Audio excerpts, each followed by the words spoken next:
Howdy, Oof here. In this video, I want to talk about my biggest issue with TF2. I'm doing this because I was complaining about some Nintendo YouTubers who weren't being critical enough toward Nintendo in my last video. So I thought I ought to practice what I preach and talk about the one thing that does genuinely bother me in TF2. So strap in, everybody.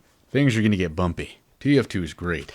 I enjoy the game a lot. But there is one thing that I have a hard time justifying about the game. If you're familiar with TF2, there might be things that come to mind. It's not perfect after all. You might be thinking about the bots, or even how TF2 is not receiving much attention content-wise recently. But my issue has nothing to do with those perfectly valid complaints. And yet, it's still something you're probably very familiar with. It is gambling. For those of you who are not aware, TF2 has a unique monetization strategy. Obviously, the game is free to play, but includes a type of microtransaction that at this point might actually be considered outdated. It has positives, but the negatives are very hard to overlook. TF2 works with a crate system, so my understanding is, and please correct me if I'm wrong, when there's a new batch of cosmetics, a new crate will drop. So if you like something in a crate, you got two ways of going about it. You can either go through Steam Marketplace to find the cosmetic, or the special weapon that you like, which depending on the item and rarity, can vary greatly in price.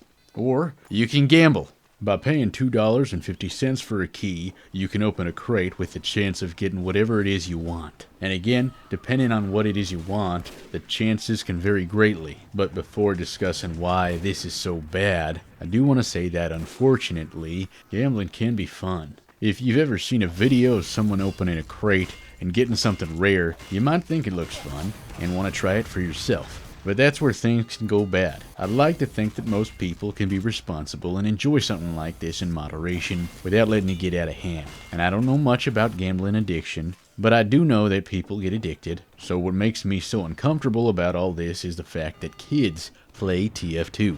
Luckily for me, as a kid, I never had money to be spending on TF2 keys or crates. So I don't know how it can affect young people interacting with the gambling aspects of TF2. But just knowing that the mechanic exists and works as intended alongside a marketplace and third-party websites where these digital items can be traded for real money, it seems a little strange. But those are my general feelings on the subject. Please let me know your thoughts, because it can be fun, but it has its issues. Thank you for watching. Subscribe if you'd like to talk about more similar topics. Goodbye.